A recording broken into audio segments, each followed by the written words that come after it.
दोस्तों, क्या आप 12th के स्टूडेंट हैं और आप अपने बोर्ड एग्जाम को बेहतर बनाने के लिए हिस्ट्री की क्लास लेना चाहते हैं? तो दोस्तों, ये वीडियो बस आपके ही लिए है, क्योंकि मैंने ये वीडियो सिर्फ 12वीं 12th स्टूडेंट के हिस्ट्री चैप्टर को कवर करने के लिए इस वीडियो को बनाया है। तो दोस्तों, इस वीडियो को अंत तक देखिएगा। और यदि आप 12th की NCERT पढ़ना चाहते हैं और आप 12th के स्टूडेंट नहीं हैं, अगर आपको 12th यदि आप 12th के स्टूडेंट नहीं हैं और आप 12th की NCERT पढ़ना चाहते हैं और अपने कंपटीशन एग्जाम को बेहतर बनाना चाहते हैं, तो ये वीडियो आपके लिए भी है। तो दोस्तों, इस वीडियो को अंत तक देखिएगा। यदि वीडियो आपको पसंद आ रहा हो तो वीडियो को लाइक कीजिएगा। चलिए बिना किसी देरी को वीडियो को शुरू कर लेते हैं। दोस्तों, जैसा कि हम बता दें कि ये हमारा क्लास का सेकंड लेक्चर है। पहला लेक्चर हमने कल पढ़ा दिया है, जिसमें हमने आपको बताया था हड़प्पा सभ्यता की बेसिक बातें, जिसे आप अभी तक नहीं देखे हैं तो उसे आप हमारे चैनल पर जाके देख सकते हैं, या लिंक उसकी डिस्क्रिप्शन में आपको मिल जाएगी। दोस्तों, चलिए बढ़ लेते हैं वीडियो की तरफ। आज हम पढ़ेंगे मोहनजोदड़ो से। तो मोहनजोदड़ो से आज हम क्लास को शुरू कर लेते हैं, उसी कल के क्लास के आगे से। तो दोस्तों, हम पढ़ रहे हैं हिस्ट्री भाग 1 का अध्याय 1, जिसमें ईंट मनके तथा अस्थियां आती हैं। ईंट मनके तथा अस्थियों में हमने पिछली स्लाइड में हड़प्पा सभ्यता के बारे में और हड़प्पा सभ्यता का आरंभ कैसे हुआ और वहां के लोग जो निर्वाह कैसे किया करते हैं उसके बारे में हमने पिछली वीडियो में बताया है। और आज की इस वीडियो में हम उसी के आगे मोहनजोदड़ो से पढ़ने वाले हैं। तो तीसरा पॉइंट आप डाल सकते हैं मोहनजोदड़ो। कल के आगे से आज हम बता रहे हैं मोहनजोदड़ो। अगर हम मोहनजोदड़ो की बात करें तो यह सिंधु घाटी सभ्यता का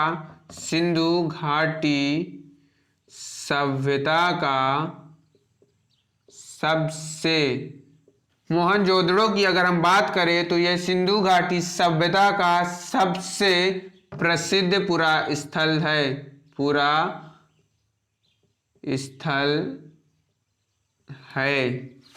हालांकि सबसे पहले सिंधु घाटी सभ्यता में हड़प्पा सभ्यता की खोज की गई है, किंतु मोहनजोदड़ो एक ऐसा शहर है जो सबसे प्रसिद्ध पुरास्थल है। मोहनजोदड़ो से पहले सिंधु घाटी सभ्यता में हड़प्पा सभ्यता खोजा गया है, लेकिन हड़प्पा सभ्यता की दुर्दशा कैसे हुई इसके बारे में हम जान लेते हैं। हालांकि हड़प्पा सबसे पहले खोजा गया स्थल था, इसे ईंट चुराने वालों ने बुरी तरह से नष्ट कर दिया। मतलब अगर हम बात करें तो जो हड़प्पा सभ्यता से ईंट निकाल कर दूसरे कामों में उपयोग में लाई जाने लगी थी। 1875 में ही भारतीय पुरातात्विक सर्वेक्षण के पहले जनरल अलेक्जेंडर कनिंघम ने, जिन्हें सामान्यतः भारतीय पुरातत्व का जनक भी कहा जाता है। तो यदि आपसे कोई पूछे भारतीय पुरातत्व का जनक किसे कहा जाता है, तो भारतीय पुरातत्व का जनक अलेक्जेंडर कनिंघम को कहा जाता है। और इन्होंने लिखा कि प्राचीन स्थल से ले जाई गई ईंटों की मात्रा लगभग 100 मील लंबी लाहौर तथा मुल्तान के बीच की रेल पटरी के लिए ईंटें बिछाने के लिए पर्याप्त थी। तो आप इसमें लिखना चाहें तो लिख सकते हैं कि भारतीय पुरातत्व का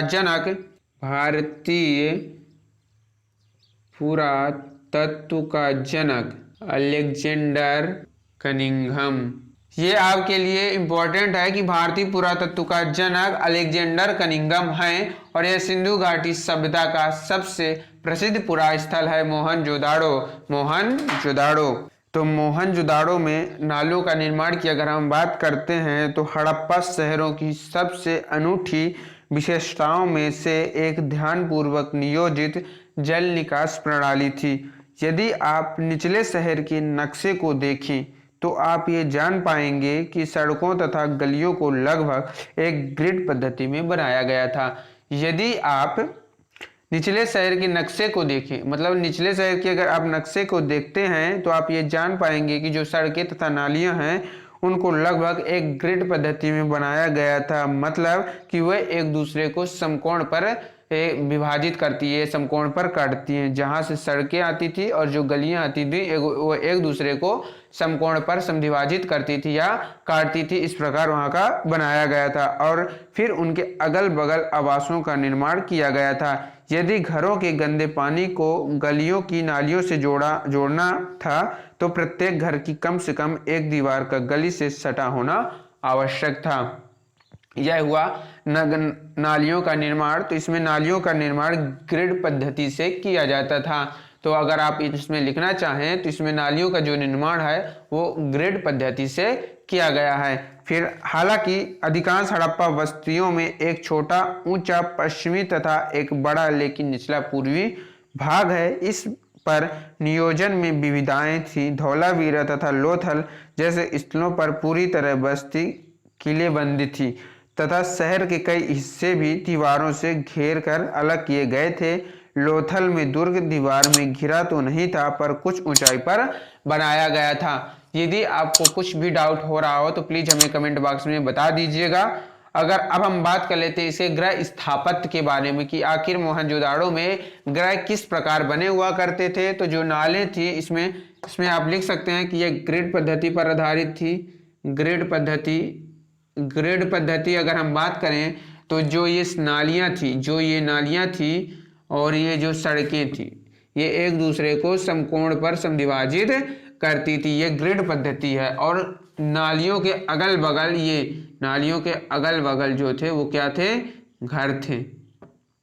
नालियों के अगल बगल घर थे और यहाँ से ताकि ये जो गंदा पानी है वो नालियों में बह सके। और अगर इसी का तीसरा पॉइंट बात करें तो ग्रह स्थापत्य है। ग्रह स्थापत्य कि वहाँ के जो घर थे वो किस प्रकार बने थे वो ग्रह स्थापत्य में आ जाएगा।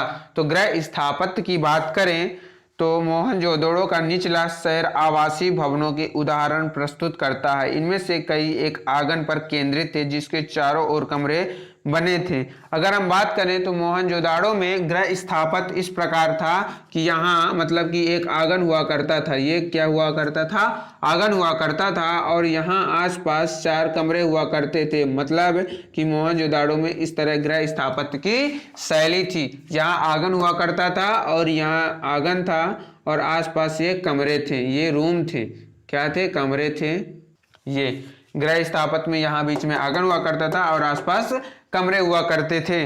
फिर आप पढ़ेंगे कि संभवतः आंगन खाना पकाने और कताई करने वाली गतिविधियों का केंद्र था।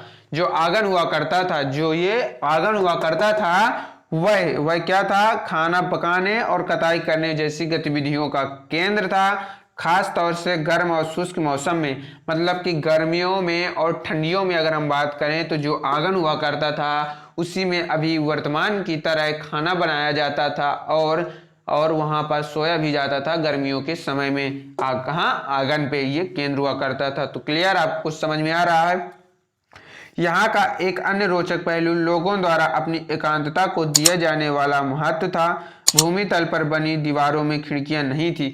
मतलब कि अगर ये 2 या 4 मंजिल अगर घर मकान बना करते थे तो जो निचली पृथ्वी की निचली सतह पर हुआ करते थे, जो कमरे हुआ करते थे, मकान हुआ करते थे, उसमें खिड़कियां नहीं थी। इसमें खिड़कियां नहीं थी। इसमें रोशनदान हुआ करती थी लेकिन इसमें खिड़कियां नहीं हुआ करती थी। किसमें, निचले सतह वाले में। इसके अतिरिक्त मुख्य द्वार से आंतरिक भाग अथवा आंगन का सीधा अवलोकन नहीं होता था। हर घर का ईंटों के फर्श से बना अपना एक स्नान घर होता था जिसकी नालियां दीवार के माध्यम से सड़क की नालियों से जुड़ी हुई होती थी। अगर उसकी बात करें तो जो स्नानागार होता था, मतलब कि जो नहाने का रूम होता था जिसे हम बाथरूम कहते हैं, वो कहाँ पास हुआ करता था, वो घर के अंदर ही हुआ करता था। यानी जो उस समय उसकी जो ग्रह स्थापत्य कला थी मोहनजोदड़ो में अभी वर्तमान की ही तरह थी कि एक कमरा हुआ, एक मकान हुआ करता था जिसमें एक बीच में एक आंगन हुआ करता था, बीच में एक आंगन हुआ करता था और आसपास 4 कमरे हुआ करते थे और उसमें ही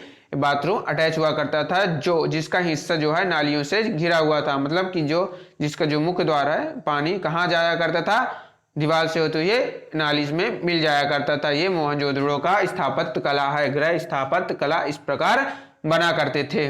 और विद्वानों ने अनुमान लगाया कि मोहनजोदड़ो में कुओं की लगभग संख्या 700 थी। मतलब अगर हम बात करें तो मोहनजोदड़ो में कुआं कितने हुआ करते थे, तो कुआं 7 थे। ठीक है, इसे भी आप नोट कर सकते हैं अपनी नोटबुक में।